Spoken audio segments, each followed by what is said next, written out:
अनोशो talk. Gita दर्शन अध्याय 9 number 13।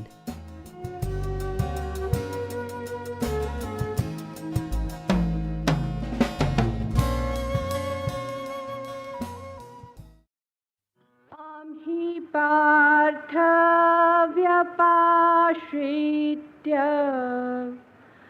येऽपि स्युः पापयोनय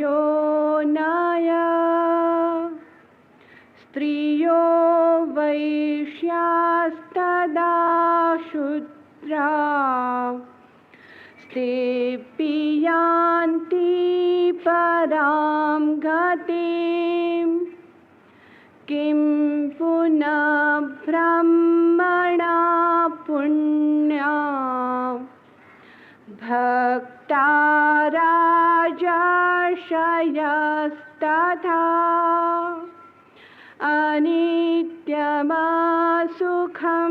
लोकम् इमं प्राप्य भजस्व माम् मन्मना भव मद्भक्तो मध्याजी मां नमस्कुरु मामे वैश्यसि युक्तैवम् आत्मनं मत्परायणा। हे अर्जुन, तू निश्चय पूर्वक जान कि मेरा भक्त नष्ट नहीं होता है, क्योंकि हे अर्जुन, स्त्री वैश्य और शूद्रादिक तथा पाप योनि वाले भी जो कोई हो, वे भी मेरा शरण होकर परम गति को ही प्राप्त होते हैं।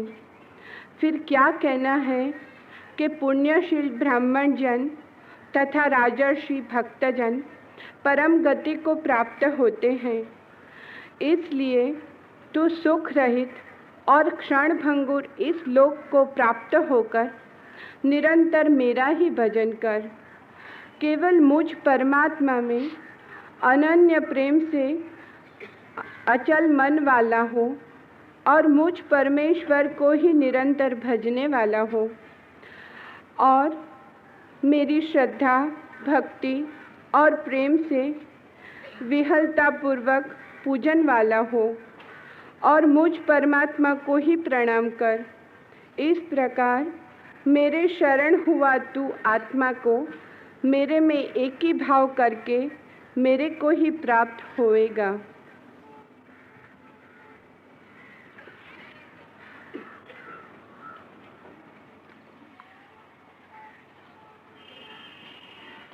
इस सूत्र को सुनकर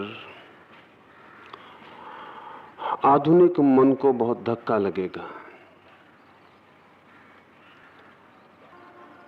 चाह होगी कि ये सूत्र ना होता तो अच्छा था।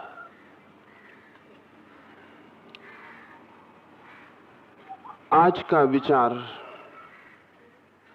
इस सूत्र को बड़ी कठिनाई पाएगा समझने में। कृष्ण ने कहा है, क्योंकि हे अर्जुन, स्त्री, वैश्य, शूद्र आदि तथा पाप योनि वाले भी जो कोई भी हों, वे भी मेरी शरण होकर परम गति को प्राप्त होते हैं।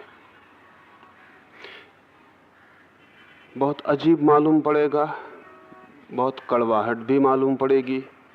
स्त्री को, वैश्य को, शूद्र को, पाप योनि को समझने में हमें कई तरह की कठिनाइयां हैं। पहली कठिनाई कि हमने इन शब्दों से जो कुछ समझा है वो इन शब्दों से अभिप्रेत नहीं है, और इन शब्दों का हमारे मन में जो अर्थ है वो कृष्ण का अर्थ नहीं है। तो इन शब्दों की ठीक से व्याख्या में प्रवेश करना जरूरी होगा, तभी इस सूत्र को समझा जा सके। मनुष्य की आत्मा तो एक है, लेकिन उसके मन अनेक हैं। और मनुष्य की परम स्थिति तो एक है, लेकिन उसके बीच की स्थितियां भिन्न भिन्न हैं। मनुष्य आत्यंतिक रूप से तो समान है, लेकिन अलग अलग स्थितियों में बहुत असमान है। मनुष्य का विभाजन जो भारतीय बुद्धि ने किया है, वो पहला विभाजन है स्त्री और पुरुष में। लेकिन ध्यान रहे, स्त्री से अर्थ है स्त्रीण। स्त्री से अर्थ स्त्री ही हो तो यह वचन बहुत बेहुदा है।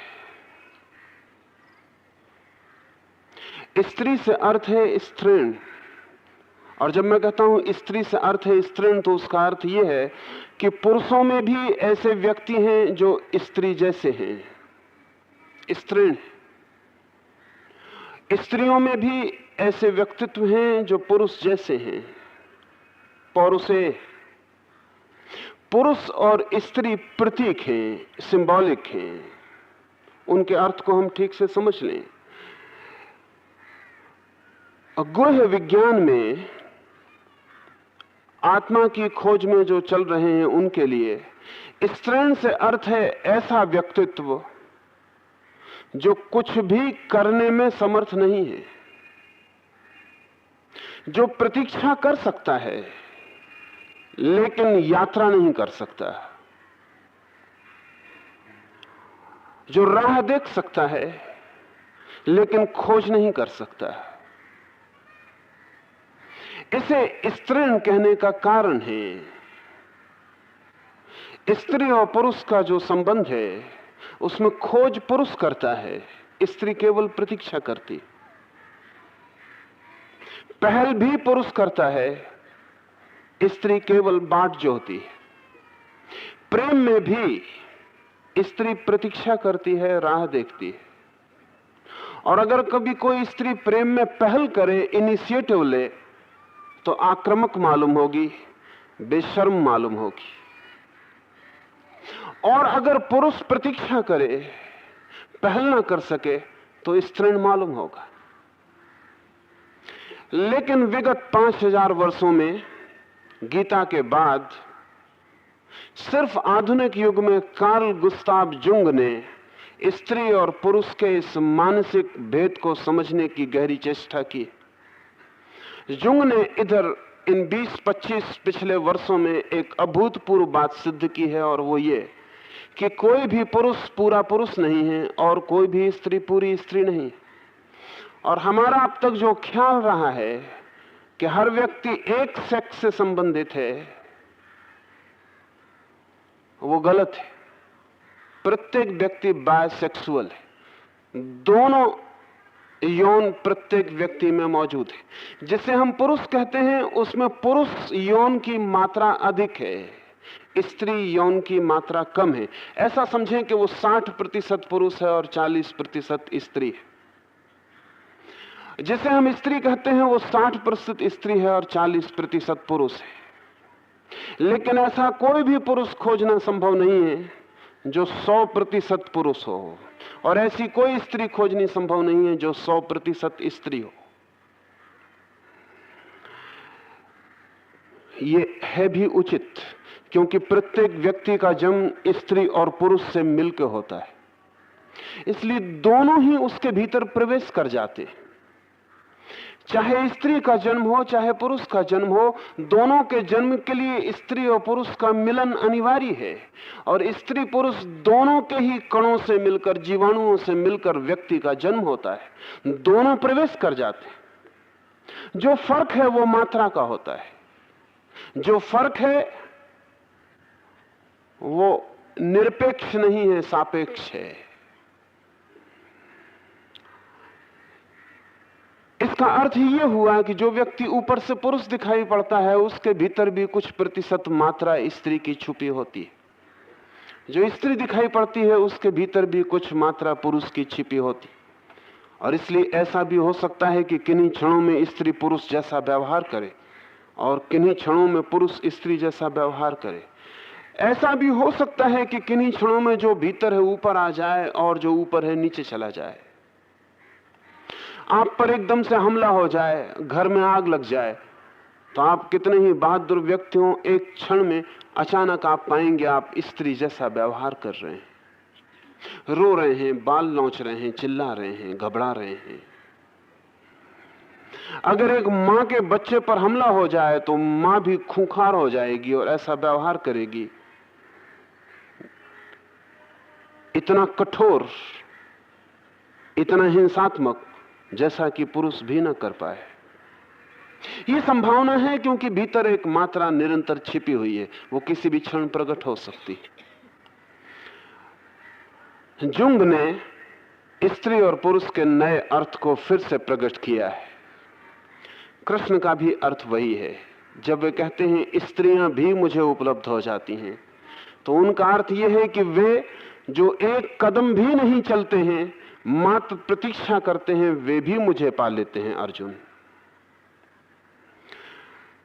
जिनके मन में आक्रमण ही नहीं है, परमात्मा की खोज में भी जो आक्रामक, एग्रेसिव नहीं हो सकते, वे भी मुझे पा लेते हैं।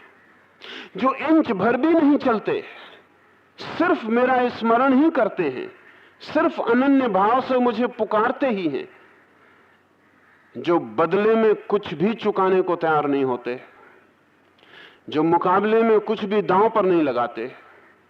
अगर मैं उनके दरवाजे पर भी खड़ा हूं तो वो दरवाजे तक उठकर भी नहीं आते, मुझे ही उन तक जाना पड़ता है, वे भी मुझे पा लेते। स्त्रीण से अर्थ है ऐसा मन जो कुछ भी करने में समर्थ नहीं है, ज्यादा से ज्यादा समर्पण कर सकता है। ग्राहक मन, रिसेप्टिविटी, द्वार खोलकर प्रतीक्षा कर सकता है। अगर हम स्त्री के मन को ठीक से समझें तो वो किसी ऐसे प्रतीक में प्रकट होगा, द्वार खोलकर दरवाजे पर बैठी हुई किसी की प्रतीक्षा में रत, खोज में चली गई नहीं, प्रतीक्षा में। और पुरुष अगर दरवाजा खोलकर और किसी की प्रतीक्षा करते दीवार से टिककर बैठा हो तो हमें शक होगा कि वो पुरुष कम है, उसे खोज पर जाना चाहिए। जिसकी प्रतीक्षा है उसे खोजना पड़ेगा, ये पुरुष चित्त का लक्षण है। जिसकी खोज है उसकी प्रतीक्षा करनी होगी, ये स्त्री चित्त का लक्षण है। स्त्री और पुरुष से इसका कोई संबंध नहीं है। कृष्ण कहते हैं जो स्त्रीण हैं वे भी अर्जुन मुझे पाने में समर्थ हो जाते हैं। फिर कहते हैं वैश्य और शूद्र भी। ये दो शब्द भी समझ लेने जैसे हैं। मैंने कहा हमारे मन अलग अलग हैं, हमारी आत्माएं एक हैं, और मन के अलग अलग होने के कारण हमारे शरीर भी अलग अलग हैं, क्योंकि शरीर मन के द्वारा ही निर्मित होता है। शरीर को हम पाते हैं मन के द्वारा ही। 4 प्रकार के व्यक्तित्व भारत ने विभाजित किए हैं, ब्राह्मण, क्षत्रिय, वैश्य, शूद्र। इन चारों का भी कोई संबंध आपके जन्म से नहीं है। इन चारों का भी गहरा संबंध आपके व्यक्तित्व के ढांचे से है। हमने ये भी कोशिश की थी कि व्यक्तित्व का ढांचा और जन्म की व्यवस्था में तालमेल हो जाए। हमने अकेले ही इस जमीन पर यह प्रयोग किया था कि जन्म में और व्यक्तित्व के ढांचे में कोई एक इनर हार्मनी, एक आंतरिक संबंध खोज लिया जाए।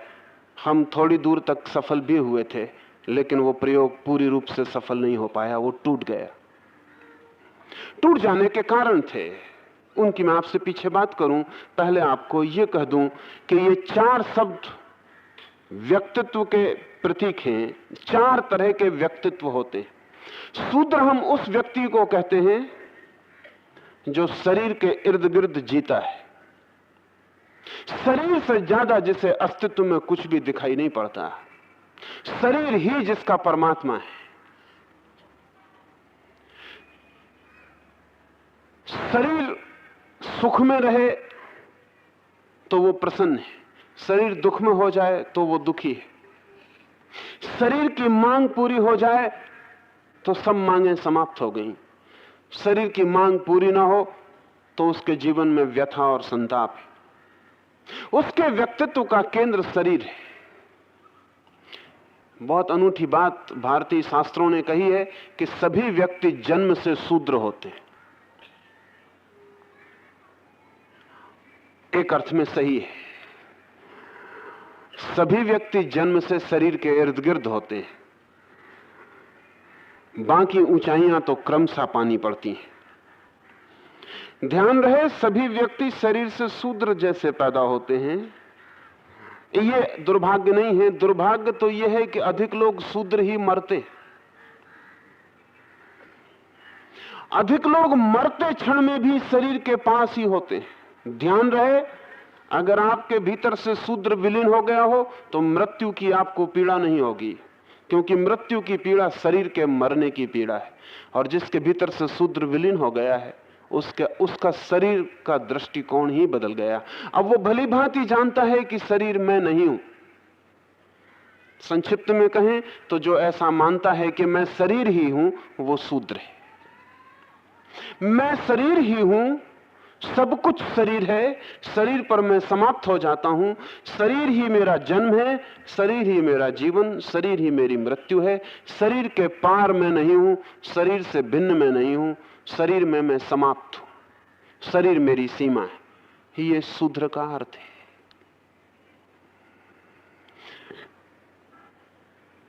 शूद्र को इसलिए निम्नतम कहा है। निम्नतम कहने का कारण इतना ही कि शूद्र होना सिर्फ जीवन की बुनियाद है और भवन उठाया जा सकता है, और भवन ना उठे तो बुनियाद बेकार है। शरीर पर ही कोई समाप्त हो जाए तो उसका जीवन व्यर्थ गया। लेकिन हमारी दृष्टि ही शरीर पर है। तो कृष्ण कहते हैं कि शूद्र भी जो केवल अपने को शरीर में ही जिलाए रखते हैं, शरीर के आसपास ही घूमते रहते हैं, वे भी अगर अनन्य भाव से मेरा स्मरण कर लें तो अर्जुन वे भी मुक्त हो जाते हैं। कृष्ण बिल्कुल निम्नतम जो चित्त की दशा हो सकती है उसके लिए भी कह रहे हैं कि उस दशा में भी, उस अंधकार में पड़ा हुआ भी अगर मेरा स्मरण करे तो प्रकाश की किरण उस तक भी पहुंच जाती। खाई में पड़ा है, गहन अंधकार में पड़ा है कोई, चारों ओर अंधकार है, लेकिन अगर मुझे स्मरण करे तो मेरी किरण वहां भी पहुंच जाती है। स्मरण ही मेरी उपस्थिति बन जाती है। शूद्र को भी वे कहते हैं ये हो जाएगा। वैश्य दूसरी कोटि है। शूद्र उसे कहते हैं जो शरीर के आसपास जीता है, वैश्य उसे कहते हैं जो मन के आसपास जीता है। इसलिए शूद्र की जो भी वासनाएं हैं, आकांक्षाएं हैं, बहुत सॉलिड, बहुत स्थूल होंगी। वैश्य की जो कामनाएं और वासनाएं और आकांक्षाएं हैं वे मानसिक होंगी, सूक्ष्म होंगी। वैश्य धन के लिए जिएगा। धन सूक्ष्म बात है, और धन से मिलने वाला रस मन को मिलने वाला रस है।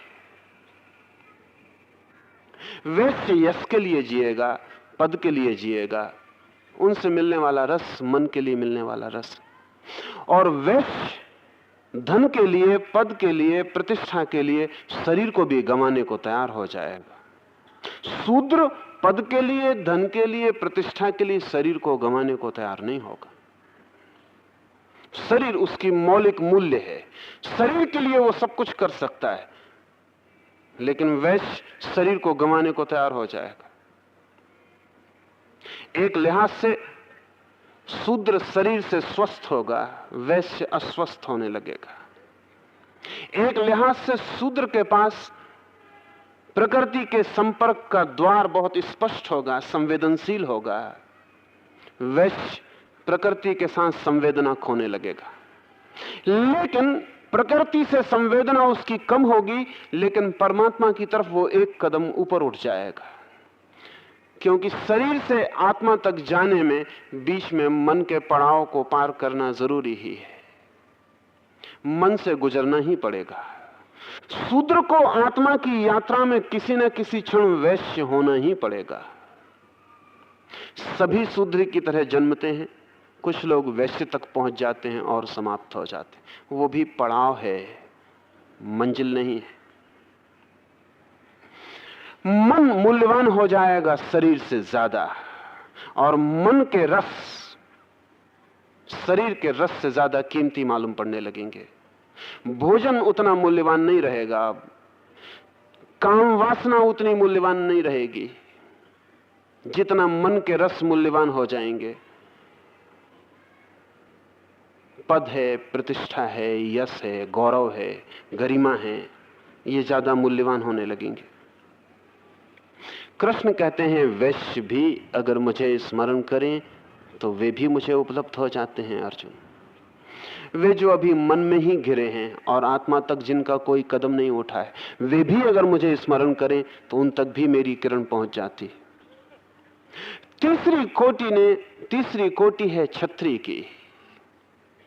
छत्री का अर्थ है जो शरीर और मन दोनों के पार उठकर आत्मा में जीना शुरू करे। शूद्र और वैश्य की कोटि को भारत ने नीचा माना है, वो एक पल्ला है दो वर्गों का। क्षत्रिय और ब्राह्मण को श्रेष्ठतर माना है, वो दूसरा पल्ला है। जो आत्मा में जीने की चेष्टा करे, शरीर का भी मूल्य नहीं है, मन का भी मूल्य नहीं है, सिर्फ आत्म गौरव का ही मूल्य है। इसलिए क्षत्रिय धन पे भी लात मार देगा, शरीर पे भी लात मार देगा, मन की भी चिंता छोड़ देगा, लेकिन आत्म गौरव उसके लिए सबसे ज्यादा कीमती हो जाएगा। वो उसके आसपास ही जिएगा। आत्म गौरव के लिए वो सब कुछ गंवा सकता है, लेकिन आत्म गौरव नहीं गंवा सकता है। चौथी कोटि है ब्राह्मण की। ब्राह्मण से अर्थ है जो आत्मा से भी पार हट जाए और ब्रह्म में जिए। उसके लिए अब न शरीर का कोई मूल्य है, न मन का कोई मूल्य है, न आत्मा का कोई मूल्य है। उसके लिए सिर्फ परमात्मा ही मूल्यवान रह गया। ये चार टाइप हैं, इनका जाति से फिलहाल कोई संबंध न जोड़ें। ये चार मनस प्रकार हैं। कृष्ण कहते हैं कि पहले दो प्रकार वाले लोग भी मुझे उपलब्ध हो जाते हैं, तो बाद के दो प्रकार वाले लोगों का क्या कहना? अगर वो मेरा स्मरण करें तो वे मुझे उपलब्ध हैं ही। अगर मन के प्रकार की तरह समझें तो इस सूत्र में कोई कठिनाई न रह जाएगी। लेकिन भारत ने यह प्रयोग भी किया था कि ये जो मन के प्रकार हैं, इनको जन्म से जोड़ने की एक अभूतपूर्व चेष्टा की थी। असफल गया वो प्रयोग, लेकिन बड़ा प्रयोग था, और इतना बड़ा था कि सफल होना संभव नहीं मालूम पड़ता था। जितनी बड़ी बात हो उतनी असफलता की संभावना ज्यादा हो जाती, और जब कोई बहुत बड़ी बात असफल होती है तो बड़े गड्ढे में गिरा जाती है। हमने एक अनूठा प्रयोग किया था। वो प्रयोग ये था कि न केवल व्यक्ति का मन अलग अलग है, न केवल उसकी चेतना की ढांचे अलग अलग हैं, क्या ये नहीं हो सकता कि प्रत्येक चेतना के ढांचे के व्यक्ति को जन्म भी इस भांति मिले कि वो जन्म से ही अपने ढांचे के अनुकूल पैदा हो सके? एक व्यक्ति मरता है तो उसकी आत्मा भटकती है नए जीवन की तलाश में। हर कहीं आकस्मिक जन्म नहीं होता, आत्मा खोजती है अपने अनुकूल गर्भ को खोजती है, और जब अपने अनुकूल गर्भ मिलता है तो जन्म लेती है। तो जन्म की घटना में दो घटनाएं घटती हैं, मां और पिता का गर्भ निर्माण करना और उस निर्मित गर्भ में एक चेतना का प्रवेश। वो चेतना का प्रवेश उस चेतना के अपने समस्त कर्मों का फल है, उसके अनुकूल वो खोजती। ये खोज बहुत सचेतन नहीं है, कॉन्शस नहीं है, अनकॉन्शस है। अनकॉन्शस खोज का मतलब यह है कि जैसे हम पानी को बहाते हैं तो वो गड्ढे को खोज लेता है। भाषा में हम कहेंगे पानी गड्ढे को खोज लेता है, लेकिन पानी कोई सचेतन रूप से खोजता नहीं, सिर्फ स्वभावसार वो गड्ढे की तरफ बहता है। जहां नीचाई है वहां बहता है। पानी ऊपर की तरफ नहीं बह सकता, गड्ढे की तरफ बह सकता है, इसलिए जो सबसे बड़ा गड्ढा है वहां पहुंच जाता है। कमरे में जहां गड्ढा है पानी पहुंच जाता है। ये खोज अचेतन है, पानी के स्वभाव से हो जाती। ठीक ऐसी ही प्रत्येक आत्मा अचेतन खोज करती है। जहां उसके अनुकूल गर्भ होता है वहीं गड्ढा बन जाता है, वहीं आत्मा प्रवेश कर जाती। भारत ने यह कोशिश की कि क्या यह नहीं हो सकता कि शूद्र आत्माओं के लिए हम एक वर्ग ही नियत कर दें जहां शूद्र आत्माएं पैदा हो जाएं। क्या यह नहीं हो सकता कि ब्राह्मण आत्माओं के लिए हम ब्राह्मण का एक वर्ग ही नियत कर दें जहां ब्राह्मण आत्माएं पैदा हो जाएं। यह बड़ा कठिन प्रयोग था, बहुत मुश्किल प्रयोग था। शायद भविष्य में बायोलॉजी कुछ इस तरह के प्रयोग करना शुरू करे, लेकिन वो किसी दूसरे ढांचे पर होंगे, क्योंकि विज्ञान अब यह कह रहा है कि हम इस बात की कोशिश जरूर करेंगे आज नहीं कल कि ज्यादा सुंदर लोग पैदा किए जा सकें और निर्णायक बना जा सके कि ज्यादा सुंदर व्यक्ति पैदा हों। विज्ञान यह भी कह रहा है कि अब यह कठिनाई नहीं रही कि हम अगर पुरुष पैदा करना चाहें तो पुरुष पैदा करें और स्त्री पैदा करना चाहें तो स्त्री पैदा करें। विज्ञान अब यह भी कह रहा है कि हम यह भी तय कर लेंगे कि जो बच्चा पैदा हो उसका बुद्धि अंक, उसका IQ कितना हो, यह हम पहले तय कर लेंगे। हम ये भी तय कर लेंगे उसके शरीर का रंग कितना हो, उसकी उम्र कितनी हो, हम ये सारी बात तय करेंगे। ये तय करेंगे तो हमें ब्रीडिंग को नियत करना पड़ेगा, फिर हर कोई हर किसी से संबंध नहीं बना सकेगा। तब संबंध हमें सीमित करने पड़ेंगे ताकि वही लोग संबंधित हों जो नियमानुसार एक व्यक्ति को जन्म दे सकें। ठीक वैसे ही प्रयोग भारत ने किसी और दिशा से किए थे और समाज को 4 हिस्सों में बांट दिया था। इन 4 हिस्सों में बांटने का प्रयोजन यह था कि शूद्र शूद्र से ही विवाह करे और ये दर पीढ़ी दर पीढ़ी ब्राह्मण ब्राह्मण से ही विवाह करे।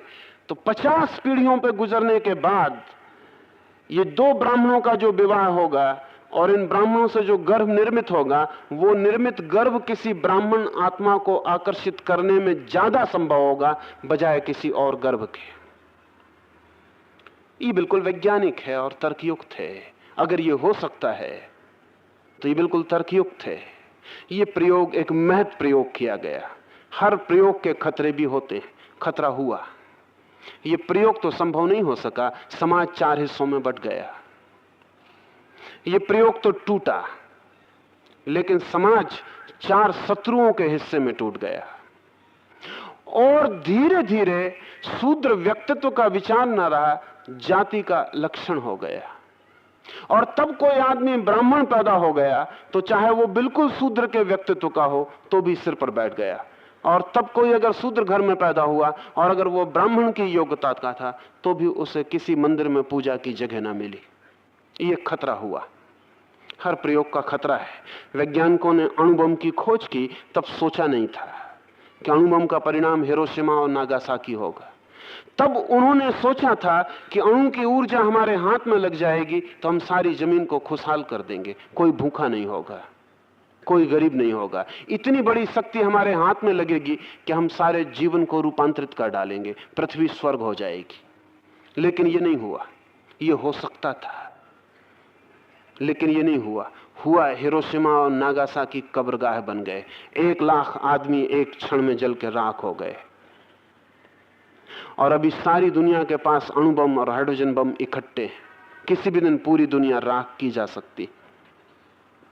आइंस्टीन मरते वक्त कह के मरा है कि हमने सोचा भी नहीं था कि इतनी महान ऊर्जा का ऐसा महान दुरुपयोग हो सकेगा।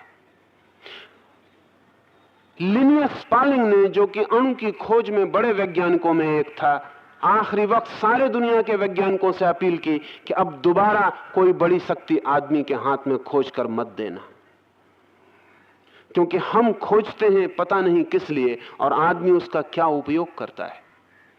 इस मुल्क के मनुष्यों ने भी एक बहुत अद्भुत सूत्र खोजा था और वो सूत्र ये था कि प्रत्येक आत्मा को हम उसके जीवन के चुनाव में भी मार्ग निर्देश कर सकें। आत्मा ऐसे ही भटक के कहीं भी किसी भी तरह पैदा न हो, हम उसे सुनिश्चित मार्ग दे सकें, व्यवस्थित मार्ग दे सकें, ताकि ज्यादा से ज्यादा उपयोग थोड़े से थोड़े जीवन का किया जा सके। और अगर एक व्यक्ति पिछले जन्म में ब्राह्मण था, समझें, और उसने ब्राह्मण की एक ऊंचाई पाई, लेकिन इस बार जन्म की खोज करते वक्त उसे एक शूद्र के घर में ही योग्य मौका मिला, वो शूद्र के घर पैदा हो जाता है, तो उसे ब्राह्मण की पूरी शिक्षा नहीं मिल सकेगी, उसे ब्राह्मण का पूरा वातावरण नहीं मिल सकेगा। हो सकता है वो 50 वर्ष का हो जाए तब इस योग्य हो जिस योग की वो ब्राह्मण के घर में पैदा होकर 5 वर्ष में हो जाता। ये 45 वर्ष उसके व्यर्थ खो जाएंगे।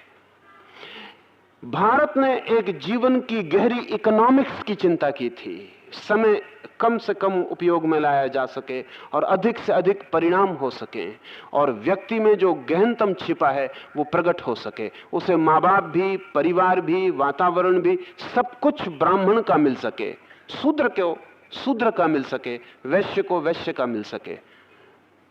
इसलिए जाति विभाजित हुई, लेकिन ये महान प्रयोग नहीं हो सका। जिन्होंने किया था वे खो गए और जिनके हाथ में ये महान प्रयोग दे गए उन्होंने केवल समाज को विभाजित करके शोषण का एक उपाय किया। तब शूद्र शोषित हो गया, तब ब्राह्मण छाती पे बैठ गया, तब क्षत्रिय ने तलवार हाथ में ले ली और लोगों के ऊपर प्रभु सत्ता कायम कर ली, और तब वैश्य धन इकट्ठा करके बैठ गया और इन चारों वर्गों ने एक दूसरे के साथ गहरी शत्रुता ठान ली। जो फायदा होता वो तो नहीं हुआ, नुकसान ये हुआ कि शूद्र के घर अगर कोई पैदा हो गया तो उसके विकास का उपाय ही ना रहा। 5000 साल में अगर डॉक्टर अंबेडकर को छोड़ दें तो शूद्रों में एक भी बुद्धिमान आदमी पैदा नहीं हो सका, और ये डॉक्टर अंबेडकर भी हमारी वजह से पैदा नहीं हुए। ये एक आदमी है जिसको ब्राह्मण की हैसियत का कहा जा सके, इसलिए ब्राह्मणों से नाराज भी थे। वो ब्राह्मणों से नाराज होना बिल्कुल स्वाभाविक था, क्रोध स्वाभाविक था। 5000 वर्षों में शूद्रों की कितनी प्रतिभाएं खो गई इसका हमें कोई पता नहीं। प्रयोग गलत निकल गया, गलत आदमियों के हाथों में पड़ गया, और कितने शूद्र जैसे ब्राह्मण हमारे मुल्क की छाती पर छाए चले गए और कितना गहन नुकसान पहुंचा गए, उसका भी अब हिसाब लगाना मुश्किल है। ये मैंने इसलिए कहा ताकि आपको कृष्ण का अर्थ साफ हो सके। कृष्ण के समय में ये महान प्रयोग गतिमान था, ये प्रयोग चल रहा था, इस प्रयोग के आधारशिलाएं रखी जा रही थी। कृष्ण को पता भी नहीं है कि इस प्रयोग का क्या परिणाम आज हो गया। जो लोग हिरोशिमा के पहले मर गए अणुबम बनाकर, उनको पता भी नहीं है, वे इसी खुशी में मरे हैं कि मनुष्य जाति को एक महान शक्ति देकर विदा हो गए। अभागे तो वे वैज्ञानिक थे जिन्होंने अपने हाथ से अपने सामने आदमियत को जलते हुए देखा, अपनी ही खोज का ये परिणाम। कृष्ण ने जब ये सूत्र कहा था तब मनुष्य के प्रकार का ये महान प्रयोग गतिमान था, स्वस्थ था, विकसित हो रहा था, अंकुरित हो रहा था, सड़ नहीं गया था। कृष्ण कहते हैं शूद्र हो कि वैश्य हो कि स्त्री हो, कोई भी हो, वे भी मेरी शरण को पाकर परम गति को उपलब्ध हो जाते। यहां कोई निंदा का स्वर नहीं है, यहां केवल तथ्य की सूचना है। सिर्फ इस तथ्य की कि जो शरीर के पास जी रहे हैं वे भी, जो मन के पास जी रहे हैं वे भी शरण आकर मुझे पा लेते हैं। शरण आने का मूल्य समझाया जा रहा है। आप क्या हैं ये मूल्यवान नहीं है, आप कौन हैं ये मूल्यवान नहीं है, अच्छे हैं बुरे हैं ये मूल्यवान नहीं है। शरण जाने की क्षमता आपकी है तो आप परमात्मा को उपलब्ध हो जाएंगे। एक ही शर्त कृष्ण कहते हैं शरण, सरेंडर की, उसके सामने समर्पण कर देने की, अपने अहंकार को उसके सामने छोड़ देने की।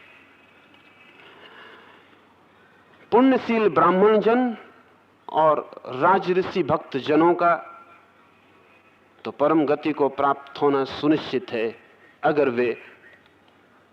वे भी अपने को शरण में लगा पाएं। इसलिए तू सुख रहित और क्षण भंगुर इस लोक को प्राप्त होकर निरंतर मेरा ही भजन कर। इसलिए तू सुख रहित और क्षण भंगुर इस लोक को प्राप्त होकर मेरा ही भजन कर। केवल मुझ परमात्मा में अनन्य प्रेम से अचल मन वाला हो और मुझ परमेश्वर को ही निरंतर भजने वाला हो और मेरा श्रद्धा भक्ति और प्रेम से विह्वलता पूर्वक पूजन करने वाला हो। मुझ परमात्मा को प्रणाम कर इस प्रकार मेरे शरण हुआ तू आत्मा को मेरे में एक ही भाव करके मुझको ही प्राप्त हो सकेगा। यहां 3-4 बातें ख्याल में लेनी जैसी हैं। पहली बात, कृष्ण कहते हैं सुख रहित और क्षण भंगुर लोक में जहां हम जी रहे हैं वहां सुख का आभास बहुत होता है, सुख मिलता नहीं। मिलता है दुख, आभास होता है सुख का। हाथ में आता है दुख, आशा बंधती है सुख की। दूर से दिखाई पड़ता है सुख, पास पहुंचकर उघड़ जाता है और पता चलता है दुख ही है। दूर से सुख दिखाई पड़ता था, दूरी की भूल है। दूर से जैसा दिखाई पड़ता है वैसा पास पाया नहीं जाता। इसलिए कृष्ण कहते हैं सुख रहित संसार में। ध्यान रहे, कृष्ण ये भी कह सकते थे इस दुख से भरे संसार में, ये नहीं कहा। ज्यादा उचित होता, ज्यादा जोर वाला होता, कहते कि इस दुख भरे संसार में, लेकिन कृष्ण ने ये नहीं कहा कि इस दुख भरे संसार में। बुद्ध ने कहा है ये संसार दुख है। कृष्ण ने कुछ दूसरा शब्द उपयोग किया है और ज्यादा विचारपूर्वक है। कृष्ण ने कहा है सुख रहित संसार में। क्यों? क्योंकि दुख तो पैदा ही इसलिए होता है कि हम इस जगत में सुख मान लेते हैं। इसलिए यह कहना कि जगत दुख है ठीक नहीं है। हम सुख मानते हैं इसलिए दुख पाते हैं। जगत दुख है यह कहना ठीक नहीं है, क्योंकि अगर हम सुख न मांगे तो जगत बिल्कुल दुख नहीं देता। हम सुख मांगते हैं इसलिए दुख मिलता है, जगत दुख नहीं देता। मैं आपसे आशा करता हूं कि मेरा सम्मान करेंगे, मेरा आदर करेंगे, फिर आप मेरा आदर ना करें, सम्मान ना करें तो मुझे दुख हो। दुख आपने मुझे दिया नहीं, आपका कोई हाथ ही नहीं है।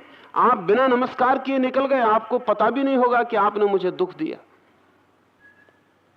लेकिन मुझे दुख मिला बिना आपके दिए। ये दुख कहां से पैदा हुआ? ये दुख मेरी अपेक्षा से जन्मा। मैंने चाहा था नमस्कार हो, प्रणाम करें मुझे, आदर दें मुझे, नहीं दिया। मेरी अपेक्षा टूटी। टूटी हुई अपेक्षा दुख बन जाती है। बिखरा हुआ सुख दुख बन जाता है। न मिला सुख दुख बन जाता है।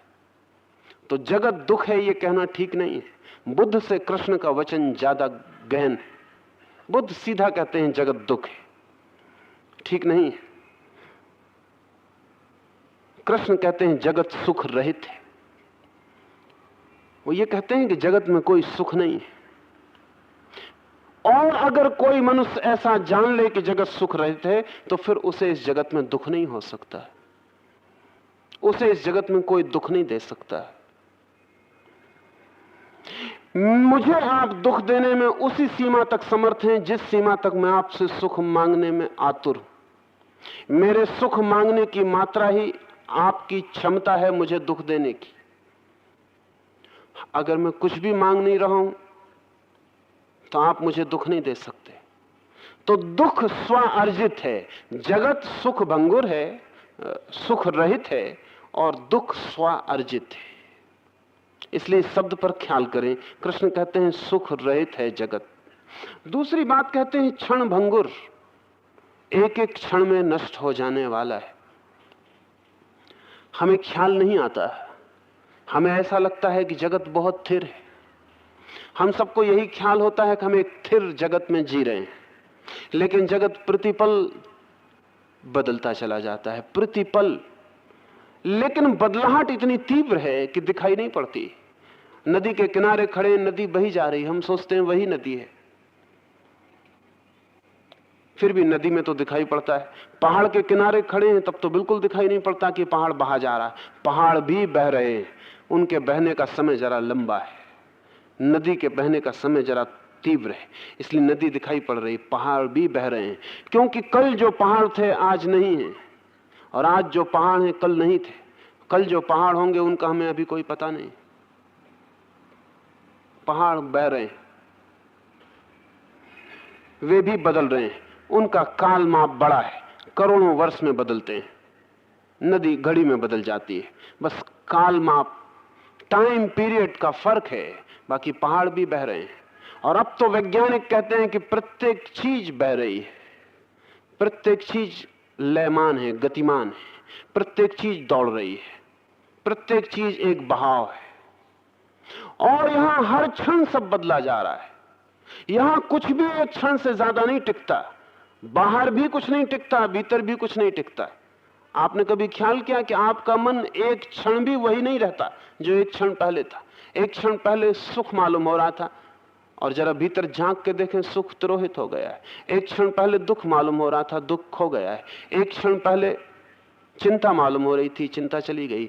एक क्षण पहले बड़े शांत थे, अशांत हो गए। एक क्षण भी मन दोहरता नहीं, वही नहीं होता। 2 क्षण भी मन एक जैसा नहीं रहता। भीतर मन बदल रहा है, बाहर संसार बदल रहा है। कोई चीज ठहरी हुई नहीं है। और जहां कोई भी चीज ठहरी हुई नहीं है, वहां हमारी ठहराने की आकांक्षा से दुख पैदा होता है। हम ठहराना चाहते, हम हर चीज को ठहराना चाहते। हम जगत के जीवन के नियम के विपरीत कोशिश में लगते हैं, फिर हार जाते हैं, फिर दुखी होते हैं। एक आदमी जवान रहना चाहता है तो जवान ही रहना चाहता है। उसे पता नहीं कि उसकी रहने की कोशिश भी उसको बूढ़ा कर रही। रहने की कोशिश में भी जो समय और ताकत लगा रहा है, वो भी बूढ़ा होता जा रहा है। एक आदमी मरना ही नहीं चाहता है, वो जो कोशिश कर रहा है उसमें ही मर जाएगा। जीवन के प्रवाह के विपरीत हम थिर को खोजना चाहते हैं। हम चाहते हैं कुछ ठहर जाए। मैं किसी को प्रेम करता हूं तो सोचता हूं ये प्रेम बह ना जाए, बचे, सदा बचे। सिर्फ कवियों की कविताओं में बचता है, और अक्सर उन कवियों की जिनको प्रेम का कोई अनुभव नहीं है। सच तो यह है कि जिनको प्रेम का अनुभव है वो कविता लिखने की झंझट में नहीं पड़ते। जिनको कोई अनुभव नहीं है वो कविता से तृप्ति खोजते रहते। सिर्फ कविताओं में प्रेम अमर है, जीवन में कहीं भी अमर नहीं, हो नहीं सकता। ऐसा नहीं कि प्रेमी का कोई कसूर है ना, जीवन का नियम नहीं है, क्षण भंगुर है। इसलिए प्रेमी बड़ी मुश्किल में पड़ते हैं। जब प्रेम के बहाव में होते हैं और प्रेम अपनी ऊंचाई पे होता है तो उनको लगता है कि शाश्वत, इटर्नल, अब तो इसका कोई अंत नहीं होगा। उन्हें पता नहीं कि शाश्वत तो बहुत दूर की बात है, कल का, सुबह का भी कोई भरोसा नहीं। और फिर कल सुबह जब गंगा बह जाती है और हाथ से पानी की धाराएं गिर जाती हैं बाहर और हाथ में कुछ नहीं रह जाता, तब बड़ी कठिनाई शुरू होती।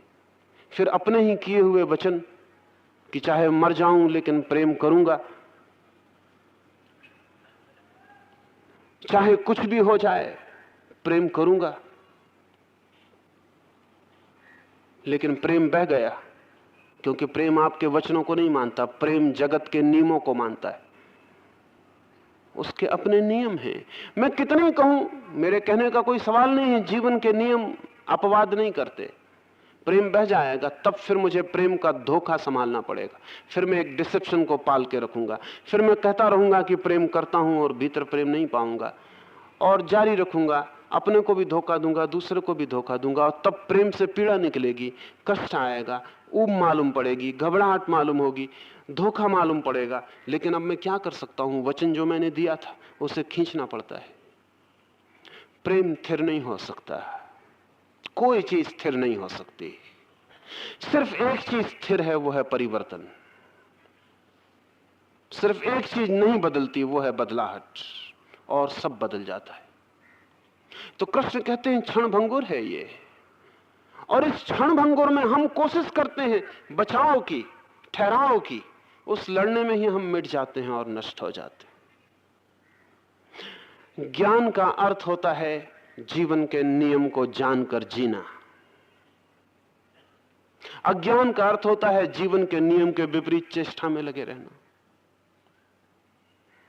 एक आदमी को पता ही नहीं कि जमीन में गुरुत्वाकर्षण है, वो छलांग लगा लगा के आकाश छूने की कोशिश करते हैं, गिर गिर के हाथ पैर तोड़ लेते हैं।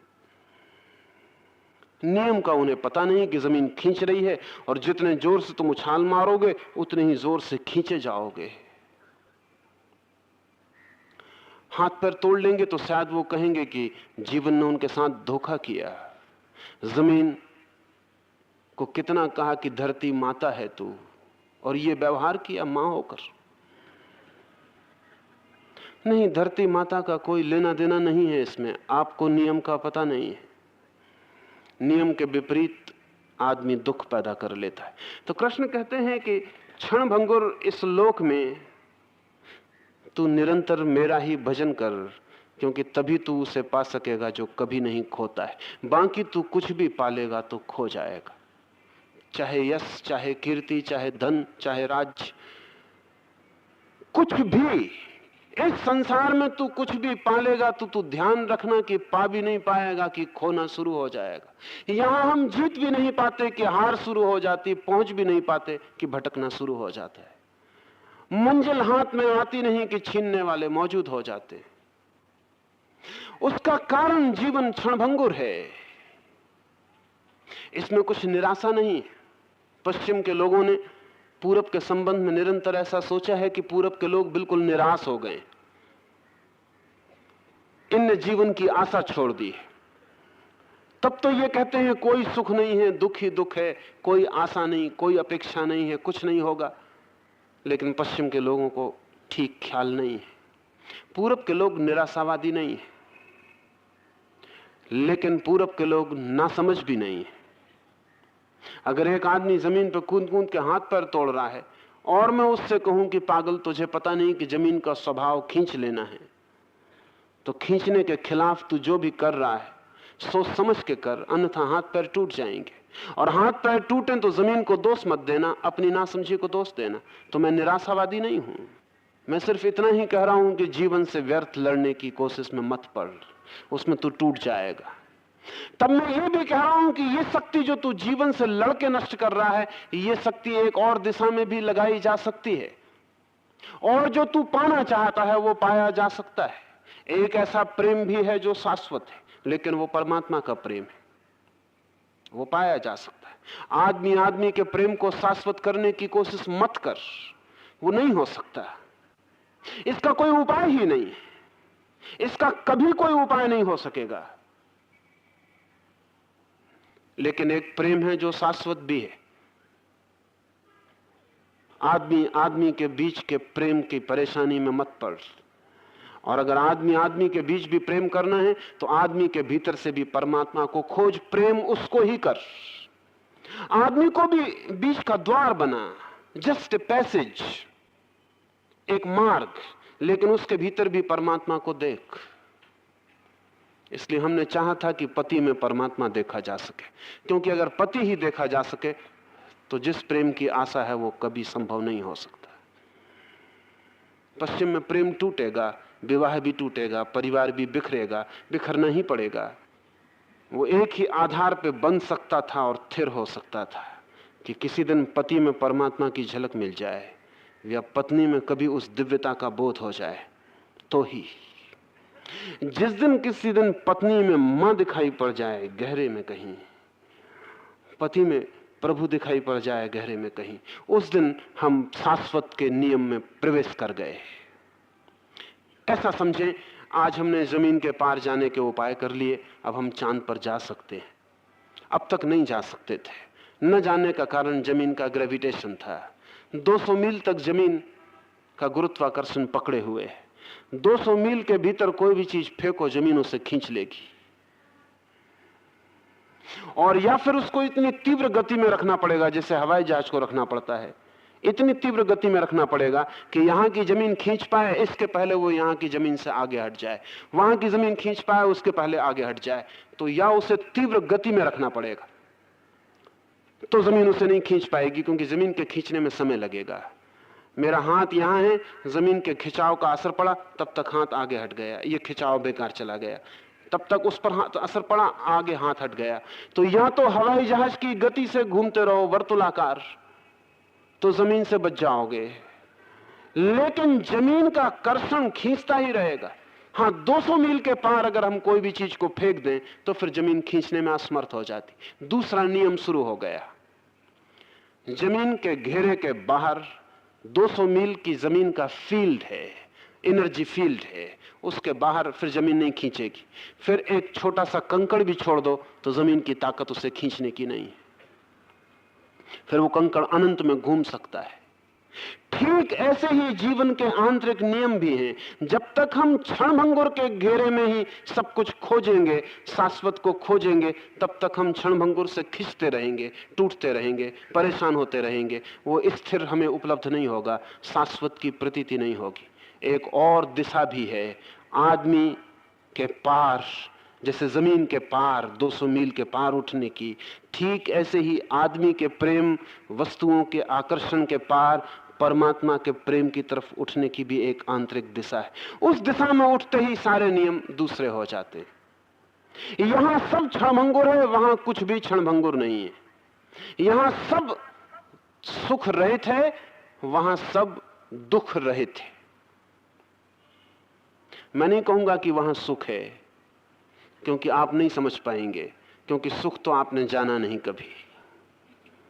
अगर मैं कहूं वहां सुख है तो आपकी समझ में कुछ भी ना आएगा, और अगर आएगा भी तो वही सुख समझ में आएंगे जो आप यहां जानना चाह रहे थे। नहीं, मैं कहूंगा ये संसार सुख रहित है और वो संसार परमात्मा का दुख रहित है। दुख रहित इसलिए कि आप दुख को भली भांति जानते हैं। आपका दुख वहां कोई भी नहीं होगा, स्वभावतः आपका कोई भी सुख वहां नहीं होगा, क्योंकि आपके सब दुख इन्हीं सुखों से पैदा हुए। ये क्षणभंगुर है, वो शाश्वत है। यहां हर चीज क्षण में बदल जाती है, वहां कुछ भी कभी नहीं बदला है। निश्चित ही जहां बदलाहट बिल्कुल नहीं है, वहां समय नहीं हो सकता, वहां टाइम नहीं हो सकता, क्योंकि समय तो बदलाहट का माध्यम है। जहां भी समय होगा वहां बदलाहट होगी, जहां बदलाहट नहीं होगी वहां समय नहीं होगा।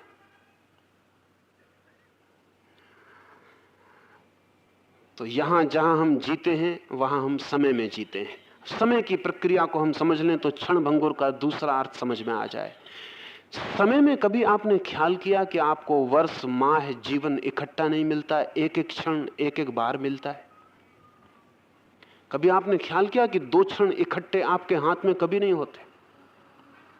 एक क्षण, और जब वो छिन जाता है तभी दूसरा आपके हाथ में उतरता है। एक क्षण से ज्यादा आपके हाथ में कभी नहीं होता। कोई आदमी कितनी ही कोशिश करे कि दो क्षण मेरे हाथ में हो जाएं तो नहीं हो सकते। एक ही क्षण हाथ में होता है। जब वो खिसक जाता है हाथ से तब दूसरा आता है। अगर आपने रेत से चलती हुई घड़ी देखी है तो एक एक दाना रेत का गिरता रहता है, बस एक दाना ही गुजरता है छेद से। जब एक गुजर जाता है तब दूसरा दाना गुजरता है, दो दाने साथ नहीं गुजरते।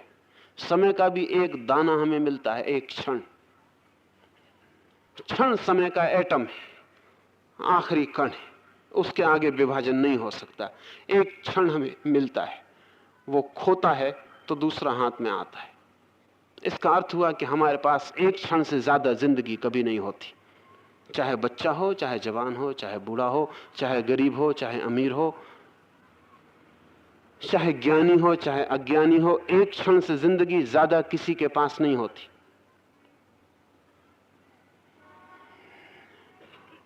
क्षणभंगुर का यह भी अर्थ है कि पूरा जीवन क्षण से ज्यादा हमारे पास नहीं होता। और क्षण कितनी छोटी चीज है आपको पता है? आपको पता नहीं होगा।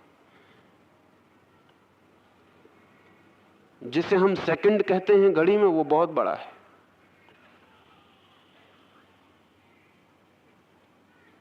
बहुत बड़ा है। अब तक समय की ठीक ठीक जांच पड़ताल नहीं हो सकी, क्योंकि बड़ा सूक्ष्म मामला है समय का। लेकिन क्षण आप ऐसा ही समझें, डेमोक्रेटु या वैशेषिक भारत के आज से 3-4 हजार साल पहले परमाणु की जो कल्पना करते थे, परमाणु का जो ख्याल करते थे, तो उनका ख्याल था कि परमाणु आखिरी टुकड़ा है, उससे ज्यादा नहीं टूट सकता। लेकिन फिर परमाणु भी टूट गया और अब इलेक्ट्रॉन हमारे हाथ में। अब इलेक्ट्रॉन जो है वस्तु का आखिरी टुकड़ा है, वो कितना बड़ा है ये कहना मुश्किल है, वो कितना छोटा है ये कहना मुश्किल है। और जो भी बातें कही जाती हैं वो सब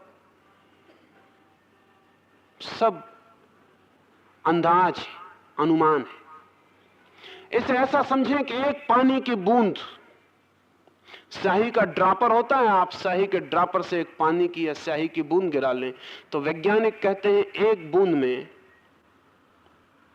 जितने इलेक्ट्रॉन्स हैं, अगर पूरी पृथ्वी के लोग 3 अरब लोग हैं, अभी 3 अरब लोग उन इलेक्ट्रॉन्स को गिनती करने लग जाएं तो 6 करोड़ वर्ष लगेंगे।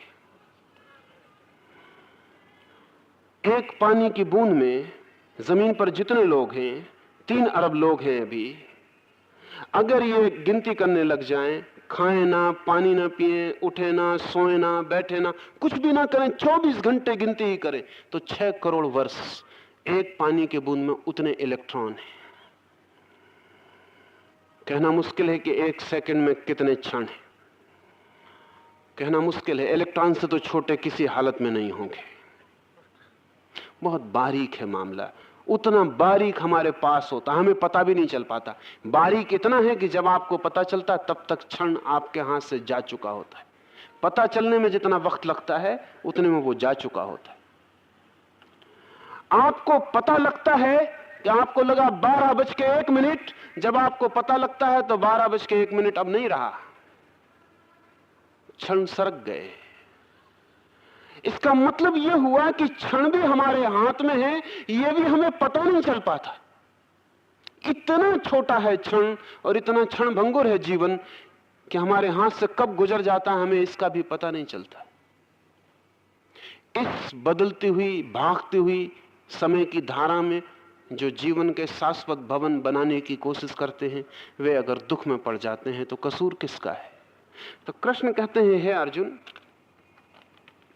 इस क्षणभंगुर और सुख रहित संसार में तू मुझको स्मरण कर।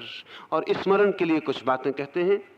अनन्य प्रेम से अचल मन वाला हो, मुझ परमेश्वर को निरंतर भज। श्रद्धा भक्ति और प्रेम से विवलता पूर्वक पूजन कर, मुझ परमात्मा को प्रणाम कर। मेरे शरण हुआ, मेरे एक ही भाव करके मेरे को ही प्राप्त हो जाएगा। इन सब बातों का सार 3 शब्दों में आपसे कहना चाहूं। 1, दृष्टि संसार पर मत रखो, वहां कुछ भी हाथ में आएगा नहीं। निराश होने का कोई कारण नहीं, क्योंकि जहां कुछ हाथ में आ सकता है वो बिल्कुल किनारे ही है, संसार से बहुत दूर नहीं, बस जस्ट बाय द कॉर्नर, एकदम किनारे, नुक्कड़ पर ही है। जरा मुड़ने की बात है और वो दिखाई पड़ जाएगा। संसार पर ध्यान मत दो, उसकी तलाश करो जिसमें संसार बह रहा है, जिसमें संसार उठ रहा है, जिसमें संसार खो रहा है, जिसमें संसार बना है और जिसमें संसार लीन हो जाएगा, उसकी थोड़ी फिक्र करो। आदमी से आंख थोड़ी ऊपर उठाओ, आदमी के थोड़े पार देखो। नीत्शे ने कहा है, अभागा होगा वो दिन जिस दिन आदमी अपने से तृप्त हो जाएगा। और लगता है कि वो अभागा दिन हमारे आसपास है कहीं। आदमी अपने से तृप्त मालूम पड़ता है। धर्म का अर्थ है आदमी का अपने से अतृप्त हो जाना, ए बेसिक डिस्कंटेंट, एक आधारभूत प्राणों में असंतुष्टि कि आदमी होना काफी नहीं और संसार पा लेना पर्याप्त नहीं, कुछ और खोज। वही खोज परमात्मा की तरफ उठाती है। तो पहली बात, संसार से तृप्त मत हो जाना, संसार में खो मत जाना, डूब मत जाना। स्मरण रखना कि कुछ पार भी कोई है। एक मित्र ने पूछा है कि उस पार का हमें कोई पता ही नहीं है, तो हम उसका स्मरण कैसे करें? वो ठीक कहते, उसका कोई भी पता नहीं है, उसका स्मरण कैसे करें? बच्चा पैदा होता है, आपने कभी ख्याल किया बच्चा पहला पैदा होकर पहला काम क्या करता है? रोता है। इस बच्चे को रोने का भी कोई पता नहीं था। रोता क्यों है शायद आपको ख्याल में भी ना हो। रोता इसलिए ताकि सांस ले सके, क्योंकि मां के पेट में उसे सांस नहीं लेनी पड़ती, मां की सांस से ही काम चलता है। मां के पेट में 9 महीने बच्चे के फेफड़े काम नहीं करते, पैदा होते से ही फेफड़ों को काम करना पड़ता। पता कुछ भी नहीं बच्चे को कि फेफड़े कैसे काम करें, कैसे श्वास ले। लेकिन एक बेचैनी, उसका जो पता नहीं है उसकी भी एक बेचैनी तो है, पूरा यंत्र मांग करता है, तो एक विवहलता पैदा होती। कृष्ण ने उसी विवहलता की बात कही। रो उठता है, चीख उठता है, उसी चीखने में सांस भीतर बाहर हो जाती, हृदय की धड़कन शुरू हो जाती। इसलिए अगर बच्चा ना रोए तो डॉक्टर चिंतित हो जाते हैं, नर्सें घबरा जाती हैं।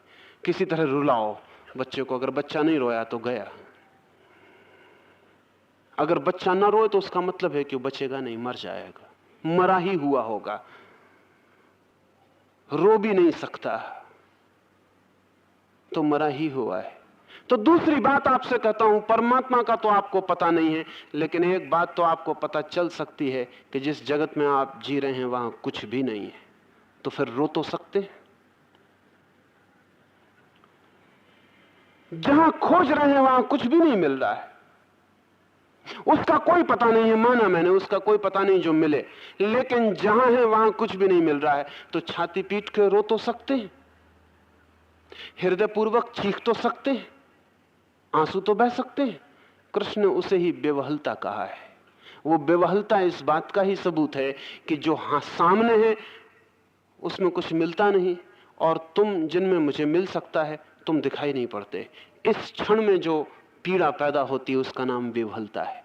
जो है वो पाने योग्य नहीं मालूम पड़ता, जो पाने योग्य है उसका कोई पता नहीं। तो मैं क्या करूं? लेकिन मैं रो तो सकता हूं। भक्तों ने रोने का अभूतपूर्व उपयोग किया है। भक्तों ने रोने को योग बना लिया है। उन्होंने रोने का उन्होंने वही उपयोग किया है जो बच्चा मां से पैदा होकर करता है, अनजान जगत में प्रवेश करने के लिए। भक्तों ने रो के परमात्मा में प्रवेश करने के लिए वही उपयोग किया है। और जो व्यक्ति उस अनजान के लिए रुदन से भर जाता है और उसके प्राणों में आंसू भर जाते हैं, अचानक वो पाता है कि उसके हृदय ने नई श्वास लेनी शुरू कर दी, वो किसी दूसरे लोक में प्रवेश कर गया, कोई दूसरा जगत सामने खड़ा हो गया, द्वार खुल गए। उन मित्र का पूछना ठीक है कि जिस भगवान को हम नहीं जानते उसका स्मरण कैसे करें? मत करो स्मरण, लेकिन जिसे तुम जानते हो उससे पूरी तरह असंतुष्ट तो हो जाओ। जहां तुम खड़े हो उस जमीन को तो व्यर्थ समझ लो, तो तुम्हारे पैर आतुर हो जाएंगे उस जमीन को खोजने के लिए जहां खड़ा होया जा सके। जिस नाव पर तुम बैठे हो उसे तो देख लो कि वो कागज की है। कोई फिक्र नहीं कि दूसरी नाव का हमें कोई पता नहीं है, और हमें कोई पता नहीं है कि कोई किनारा भी मिलने वाला है। हमें कोई पता ही नहीं कि कोई और खिवैया भी हो सकता है। लेकिन ये नाव जिस पर तुम बैठे हो कागज की है या सपने की है, जरा नीचे इसकी तलाश कर लो। और जो आदमी को पता चल जाए कि मैं कागज की नाव में बैठा हूं, पता है वो क्या करेगा? कम से कम चीख के रोएगा, चिल्लाएगा। तो पता है कि कोई सुनने वाला नहीं, तो भी मैं कहता हूं वो चिल्लाएगा और रोएगा। कोई किनारा हो या ना हो और कोई निकट हो या ना हो, उस एकांत निर्जन में भी उसका रुदन तो सुनाई ही पड़ेगा। उसके प्राण तो चिल्लाने ही लगेंगे कि मैं कागज की नाव में बैठा हूं, अब क्या होगा? इस घटना से ही, इस विवहलता से ही अचानक हृदय का एक नया यंत्र शुरू हो जाता है। हृदय में दो यंत्र हैं। वैज्ञानिक से पूछने जाएंगे तो वो कहेगा फेफड़े के अतिरिक्त हृदय में और कुछ भी नहीं। फुफ्फस है, पंपिंग सेट के सिवाय वहां कुछ भी नहीं है। वो सिर्फ सांस को फेंकने और खून को शुद्ध करने का काम करता है। एक पंपिंग की व्यवस्था है। वैज्ञानिक से पूछने जाएंगे तो हृदय जैसी कोई भी चीज नहीं है, फेफड़ा है, फुफ्फस है।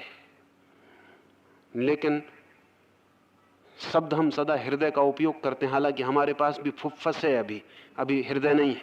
हृदय उस फेफड़े का नाम है जो दूसरे संसार में श्वास लेना शुरू करता है।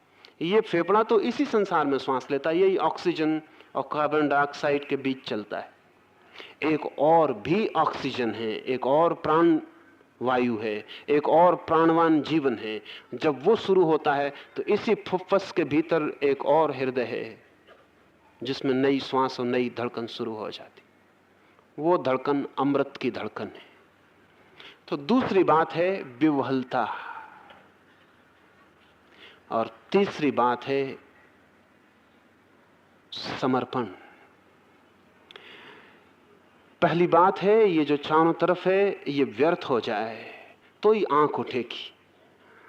आंख उठे, कुछ दिखाई ना पड़े, जो था वो छूट जाए, जो मिलने को है वो मिले नहीं, बीच में आदमी अटक जाए तो विवहलता पैदा होगी, घबराहट पैदा होगी, एक बेचैनी पैदा होगी। किरगार्ड ने कहा है एक ट्रेम्बलिंग, एक कंपन पैदा होगा, एक चिंता पैदा होगी कि अब क्या होगा। जो नाव थी वो छूट गई, नए नाव पर पांव नहीं पड़े, अब तो लहर पर ही खड़े हैं, अब क्या होगा।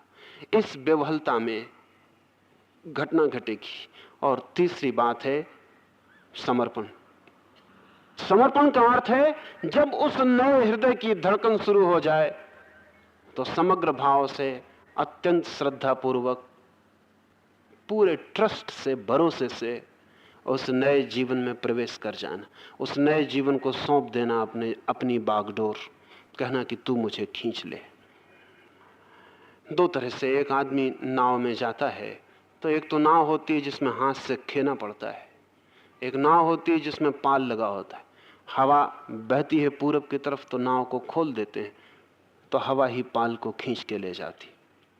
ध्यान रहे, संसार का जो जगत है वहां जिस नाव से हमें चलना पड़ता है वहां खेना होता है, वहां प्रत्येक आदमी को मेहनत उठानी पड़ती, पतवार चलानी पड़ती, तब भी चलता नहीं कुछ, कहीं पहुंचते नहीं। पतवार चलती है बहुत, परेशान बहुत होते हैं, दौड़ धूप पूरी जिंदगी डूब जाती है, किनारा मिनारा कभी मिलता नहीं, वही सागर की लहरें ही कब्र सिद्ध होती हैं। लेकिन मेहनत करनी पड़ती। यहां इंच भर अगर आप रुके तो डूब जाएंगे। कारण पूरे वक्त लगे रहना पड़ता है बचने में। यहां क्षणभंगुर है सब, यहां पूरे वक्त लगे रहेंगे तब भी डूबेंगे, लेकिन जितनी देर बचे रहे उतनी देर बचे रहे। एक दूसरा लोक है जिसकी मैं बात कर रहा हूं, जिसकी कृष्ण बात कर रहे हैं। उस लोक में आपको पतवार नहीं चलानी पड़ती। वहां पतवार लेके पहुंच गए तो आप मुश्किल में पड़ेंगे। वहां तो उस परमात्मा की हवाएं ही आपकी नाव को ले जाने लगती हैं, आपको सिर्फ छोड़ देना पड़ता है।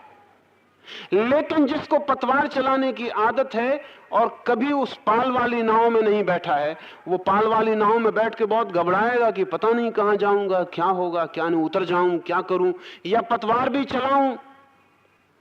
समर्पण का अर्थ है तुम अपनी पतवार मत चलाना, वो तुम्हें जहां ले जाए तुम वहीं चले जाना, छोड़ देना अपने को। तो कृष्ण कहते हैं ऐसा जो छोड़ देता है सब, वो मुझे उपलब्ध हो जाता है। इन दिनों में जो कुछ आपसे कहा है, मेरा कोई प्रयोजन नहीं है कि कोई सिद्धांत आपको साफ हो जाए। सिद्धांतों के साफ होने से कुछ होता नहीं। कोई मार्ग साफ हो जाए तो कुछ होता है। मार्ग भी साफ हो जाए तो भी बहुत कुछ नहीं होता, जब तक कि चलने की उमंग और लहर ना आ जाए। चलने की उमंग और लहर भी आ जाए तो भी बहुत कुछ नहीं होता, जब तक कि उस अज्ञात पर भरोसा ना आ जाए। तो फिर वो चलाता है और खेल लेता है। इतने दिन इन बातों को इतनी शांति से सुना है, तो ये आशा की जा सकती है कि कोई बात इनमें से आपके जीवन में बीज बन जाए, कोई परिणाम ले आए। परिणाम तो कुछ आते हैं, लेकिन परिणाम तो आते हैं, लेकिन वे परिणाम वैसे अक्सर नहीं होते जैसे आने चाहिए। अनुभव करता हूं मैं, सुनते हैं आप मुझे, परिणाम एक आता है कि आप सोच विचार में पड़ जाते हैं। वो कुछ बहुत गहरा परिणाम नहीं है कि आपके मन में और अनेक प्रश्न उठाते हैं और उनकी चर्चा में आप पड़ जाते हैं, वो भी कोई बहुत गहरा परिणाम नहीं है। ऐसे तो अनेक जीवन आदमी सोच के, विचार के, प्रश्न उठाकर, जवाब खोजकर व्यय कर सकता है, किए ही हैं हमने। कुछ चलें, एक कदम भी चलें तो 1000 कदमों की चर्चा करने से बेहतर है। परिणाम तो आते हैं लेकिन हितकर नहीं मालूम होते। कल मैंने जिन मित्र के लिए कहा था कि वो मुझे मूर्ख सिद्ध करने के लिए यहां आना चाहते हैं, तो मैंने स्वीकार कर लिया कि मैं मूर्ख हूं, अब कोई सिद्ध करने की जरूरत नहीं है। तो आज वो मेरे ऊपर हमला ही कर दिए। उन्होंने कहा जब विवाद से सिद्ध नहीं होना है तो अब हमले से सिद्ध होना है। परिणाम उन पर भी आया, जो मैंने कहा उसका परिणाम आया।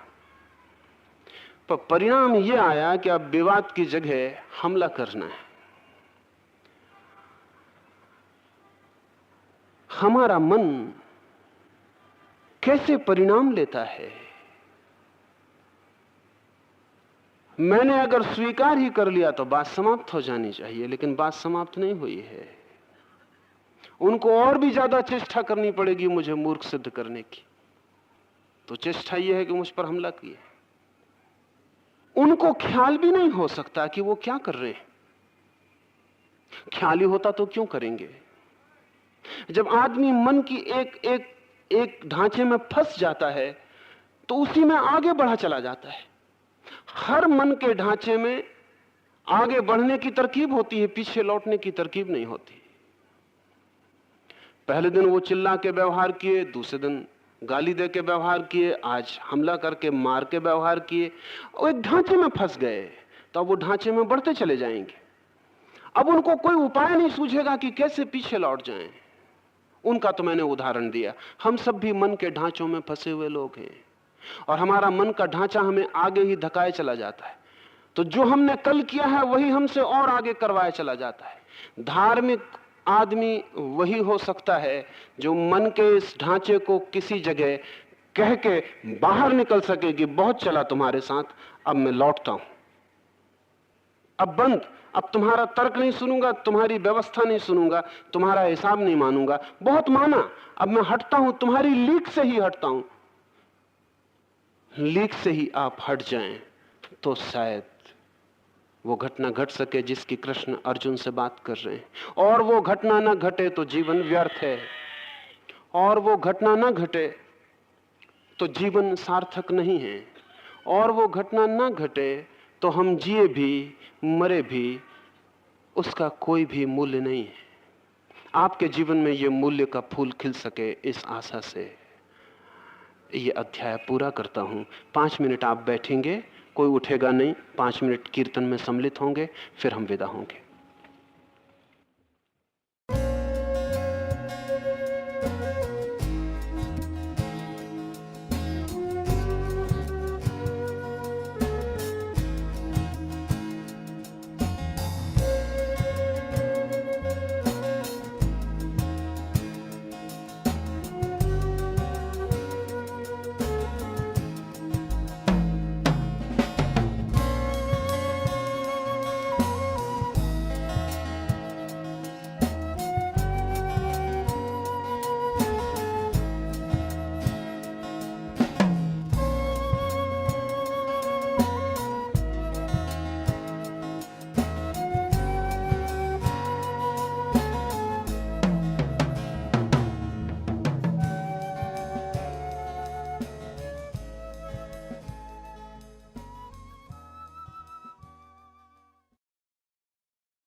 The responses to sutras and voice recording on this audio format are the copyright of Osho International Foundation.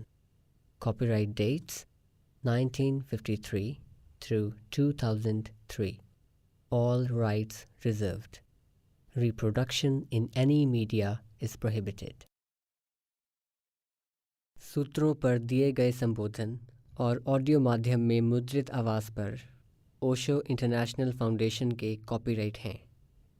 Copyright 1953 से 2003, सर्वाधिकार सुरक्षित। किसी भी माध्यम में रिप्रोडक्शन अर्थात पुनर्निर्माण निषिद्ध है।